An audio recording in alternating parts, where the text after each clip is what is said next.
the Honorable Chief Justice and President of the Supreme Court, Lady Justice Martha Koome, the Speaker of the National Assembly, Moses Wetangula, the Deputy Chief Justice, the Attorney General, judicial officers, fellow leaders, ladies and gentlemen, good afternoon. It's my first occasion to be in the judiciary in my new role. I've been here before.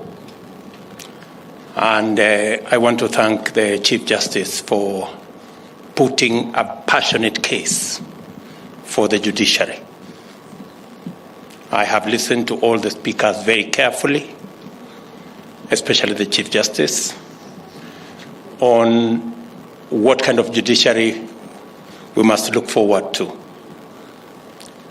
You have made a very passionate case on matters, human resource, technology, resources, and when I stood to walk out, I went to check on the toilets and ablution blocks, the one you said, they have been set up outside the premise. And I confirm that indeed we need to do something about our judiciary, especially those of us who are in the other arms of government. It is true, the governor of Nairobi has been on phone with me and the Chief Justice on some of the teething problems that we can sort out just by opening free conversation and consultation between the various arms of government. And I want to thank the Chief Justice for being facilitative of the work of the executive. And in equal measure, we will be facilitative of the judiciary, because in the end, we want to serve the people of Kenya together.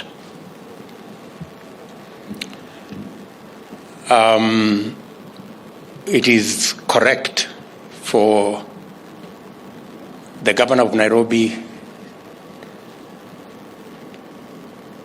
to work with us, and I have already given firm instructions on digitizing Nairobi and many of the big towns and making sure that we have digital cameras so that we can make it that much more easy for us to move traffic, and traffic cases that constitute a huge percentage of the backlog in our courts should be done in the space that provide for instant fines online so that we can decongest our courts.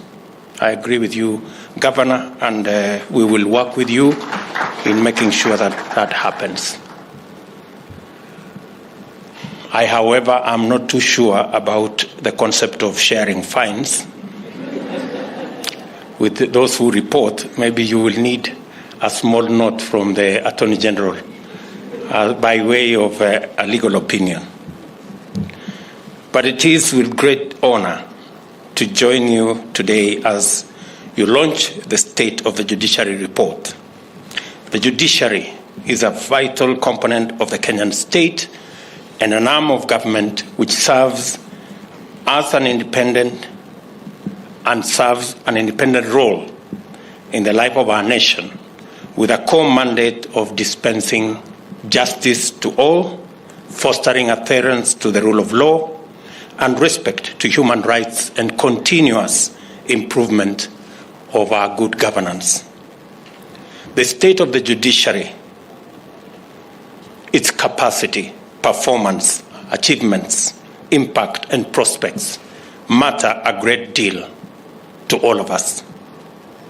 Our commitments, insofar as they relate to the judicial arm of government, are important. We all have a duty to observe the rule of law and to respect the authority of our judicial institution and its officers as a cardinal ingredient of our mandatory commitment in Article 3.1 of the Constitution. The state of the judiciary matters because the government's mandate to ensure stability, enforce law and order, resolve disputes, maintain security, guarantee safety, and promote well-being directly relies on the existence of an effective and efficient legal system. The workings of our judicial system demonstrates the extent to which individual welfare, economic efficiency, state capacity, and fundamental rights are intertwined. If you care about the economy or national security or constitutional rights or how individual citizens fare, you must care about the state of our judiciary. At the inauguration of our administration, I stated our commitment to do our part in consolidating the role of the judiciary in our constitutional and democratic order and in cementing Kenya's place as a country guided by democratic ideals and the rule of law. I noted the importance of implementing the Judiciary Fund to secure the financial autonomy of the judiciary, thus securing its operational independence. We also commit to enhance the budgetary allocation to the judiciary annually to support the bottom-up delivery of justice by increasing the number of small claims courts, establishing high court stations in the remaining 7 counties, setting up magistrates' courts in 123 sub-counties, and supporting the judiciary's digitization program, which was displayed to us this morning, and it is doing a great job.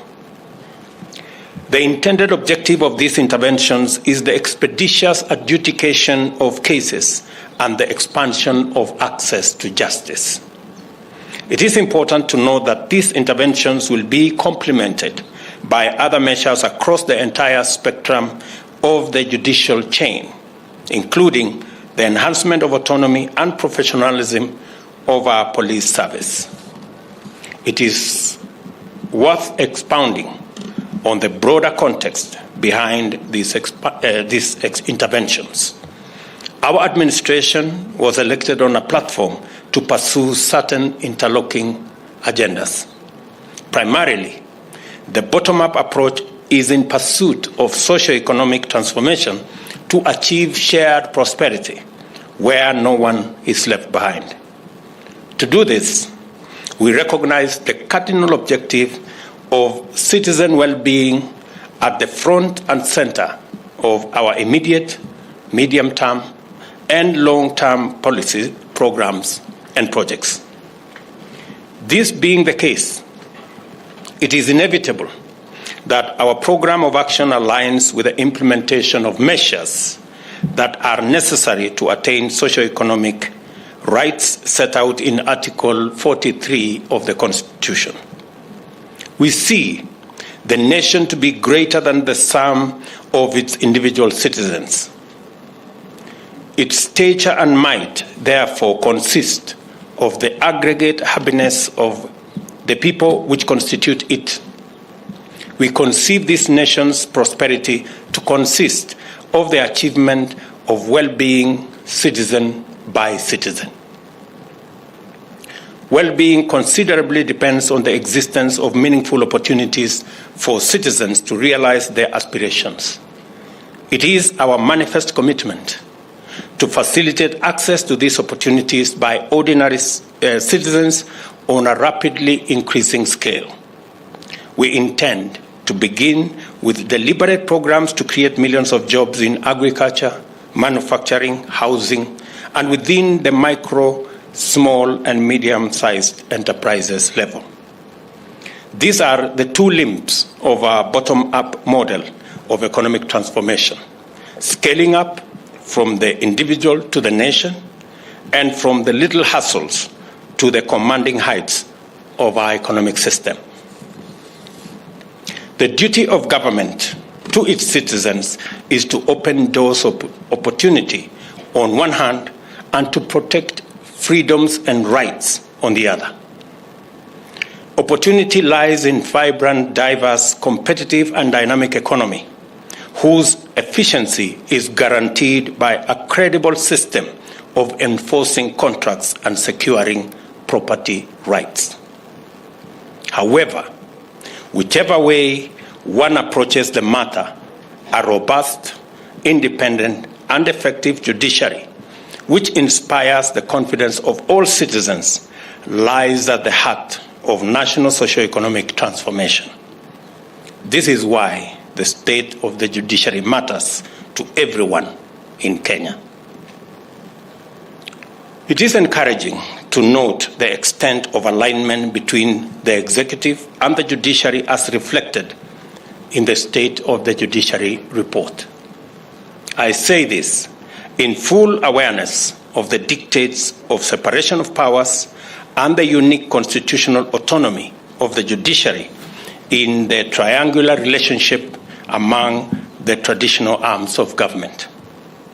Nevertheless, from our distinct and separate domains, we can use the Constitution as our compass to navigate our way through our respective functions to attain the highest standards of living for all Kenyans. This is precisely what is captured in the Kenya Kwanza plan, and that is the bottom-up transformation agenda on one hand, and the strategic vision of the judiciary on the other, and that is social transformation through access to justice. Both documents explicitly set out the realization of the promise of the Constitution of Kenya 2010.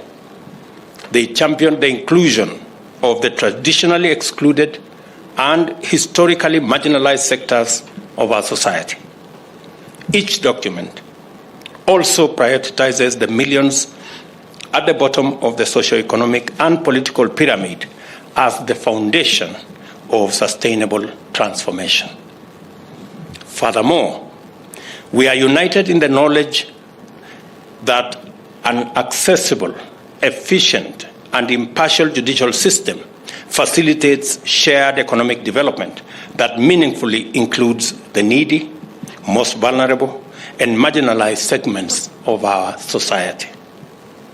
We also recognize that the efficiency of the judicial system in the resolution of commercial disputes and securing property rights is key to making Kenya a destination of choice for investors.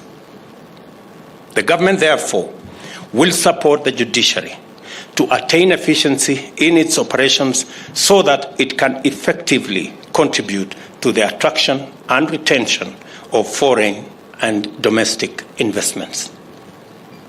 The judiciary's stated aim to tackle systemic formal as well as informal barriers to access to justice resonates quite strongly with our administration's objective to provide access to public platforms and processes for previously excluded or underserved groups. I am satisfied that this model of delivering justice from the bottom up underpins citizen well-being and complements it with the opportunities for self-actualization created by stronger economic performance and higher investment confidence. The socio-economic transformation through access to justice is a program that is responsive to the gaps in the judicial system, ensuring that possibilities become a reality by virtue of decisive measures to develop a high-quality, accessible, efficient, expeditious, and cost-effective judiciary. Such a people-centered approach aligns admirably with our broader transformation agenda. I have noted from the State of the Judiciary report that the judiciary has made progress in delivering value for taxpayers' investments in establishing critical infrastructure and achieving significant improvement in resolving disputes. For example, the small claims courts cohort of the judicature, now comprising 11 courts, disposed of 9,315 cases, unlocking 1.4 billion that had been held up in disputes. The first specialized sexual and gender-based violence court was inaugurated in Shanzu in Mombasa, and the political parties disputes tribunal was decentralized to 7 regions. It is highly commendable that apart from setting up premises for High Court, Land and Environment Court, and Magistrates Courts across the country, the Judiciary has also complemented these developments with ICT capabilities. Various judicial procedures have been simplified and disseminated to standardize service delivery. The case tracking system has gone a long way in reducing the burden of manual performance of various important judicial tasks.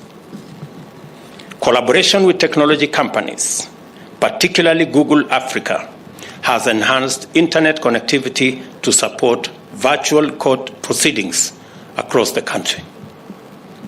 From the slow, manual, cumbersome, and vulnerable judiciary of recent years, we are now witnessing the rapid evolution of a judicial system that is smart, connected, digitized, automated, and efficient. Steadily, the judiciary is getting ready for the challenges that lie ahead and shaping up as a fit-for-purpose vehicle for delivery of justice. It is no surprise, then, that the number of cases filed or pending as compared to those concluded on an annual basis provide an encouraging report. The judiciary now has better capacity to measure its own performance and capture all aspects of service delivery in accurate statistics. Cases are being concluded faster, and the number of matters stayed in the courts is declining. The decline in overall backlog rate, despite the rise in numbers of new cases, points to enhanced efficiency. This is also encouraging. A direct effect of this performance enhancement is that judicial officers have been liberated from the tedious, inefficient, and manual labor, freeing them to perform their core function, and that is the production of robust jurisprudence that breathes life into our constitutional and legal dispensation. The State of the Judiciary report also includes numerous instances of jurisprudence that involve the invalidation of executive measures. All I can say is that we will strive to live up to our commitment to work within the Constitution and avoid running afoul with our courts. As I give this assurance, I am alive to the fact that the judiciary has mechanisms to achieve accountability for the exercise of judicial power and for public resources entrusted to it. The outputs of the Judicial Ombudsman are tremendously enlightening. Particularly noteworthy is that beyond resolving complaints, the mechanisms investigates root causes to minimize recurrence. And I want to encourage Madam Chief Justice and the judicial system to improve on the Judicial Ombudsman's performance. The public and the other arms of government expect the judiciary to perform its duty with integrity. And it's my expectation, because judicial power and independence comes with huge responsibility. And huge responsibility comes with a good measure of accountability. And that is why, to be able to exercise judicial power and independence effectively, responsibility and accountability must come with it. And I want to work with the judiciary, to support the judiciary, so that we can have an accountable and responsive judicial system. Integrity assurance and corruption prevention are essential pillars of remedial and corrective action. Likewise, the judiciary's performance management enhances staff accountability and guarantees service delivery to a high professional standard with assurance of continued improvement. Enforcement of Judicial Service Commission's Code of Conduct also forms part of the performance management and integrity assurance framework. And together, they provide the basis for internal audits that are used to measure and improve performance in the judiciary. I have noted all these impressive achievements for two principal reasons. First, the high standard and consistent improvement was achieved in spite of the judiciary's staff establishment falling far below its requirement. Currently, the judiciary has 6,182 employees. To operate optimally, the report states that the judiciary requires 9,417 employees, 348 judges, 1,200 judicial officers, and 650 law clerks and legal researchers, and 7,219 judicial staff. Secondly, the impressive performance was achieved on a budgetary allocation which stood at 0.6% of the national budget. Without a doubt, the low budgetary allocation has affected critical projects and activities. It is with this in mind that I gave the undertaking, and which I repeat, to enhance annual allocation to the judiciary for the next 5 years in an effort to mitigate the opportunity cost of accrued shortfalls. And since we have the other arms of government represented here, we have committed to increase the budgetary allocation to the judiciary by 3 billion shillings every year to make sure that we build the necessary infrastructure, hire the requisite numbers of staff, and build ICT capabilities to enable our judiciary deliver on its mandate. I congratulate the Chief Justice and the entire judicial service for doing a good job against serious constraints. We do not take for granted your admirable effort to raise the standard of output amid such tremendous challenges. I believe that I have demonstrated sufficient commitment to provide confidence that we in the executive shall do our part to support the judiciary in delivery of its mandate. I applaud the judiciary's overall performance and its consistency in retaining public trust. We acknowledge that there are gaps, of course, but we also recognize that there is demonstrable opportunity, capacity, and commitment to bridge them to the satisfaction of all citizens. I pledge our support to your vision of social transformation through access to justice because it is our duty to do so, because we are aligned in our transformational agenda, and because we share a citizen-centric, bottom-up delivery model focused on individual and collective well-being of all the citizens of Kenya.